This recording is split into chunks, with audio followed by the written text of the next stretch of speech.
Hi, I'm Pamela Eddy. I'm one of the authors of a chapter on theories of board reform in the governance issue for New Directions in Community Colleges. My co-authors were Sue Cater and Rosemary Gillette Carum. What I'm here to talk to you about today is some of the things we discovered as we were working on this as a topic of board reform. What we notice is that there's very little research that is done on board work at all. And so as we started to look to try to understand better what was occurring, one of the things we uncovered was that community college boards often do not represent the students or the communities in which they are located. We're looking at a number of theories to be able to promote in terms of ways to re-investigate this. One of these processes is looking at culturally relevant practices, which are really embedding the type of students we have in our schools with the type of governance that's needed, as well as some work on representation. Do the boards look like the students? Do the boards look like the community members? And why does that matter? How do we bring some of that voice into practice with it?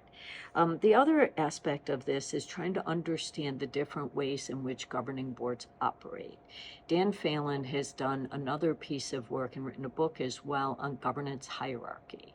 And it really shows board work from an element of I'm doing the basics that I need to do, keeping my fiduciary responsibilities, all the way up to being really actively engaged in moving the community college forward with the work in consultation with the board. So seeing a lot of different nuance with that.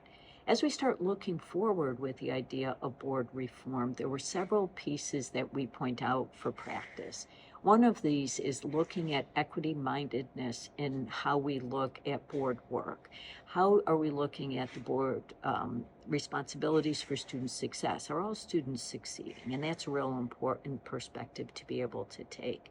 The fact that we need more research on boards. How do we start thinking of what's going well, what could be areas that we would improve? An area of looking at organizational learning, which sounds like a very complicated aspect, but really what it means is how do we put in some feedback loops to understand what are some of the outcomes of actions that might be made by board policy? How do we start thinking differently about the ways we're able to work once we know some of that feedback has occurred as well?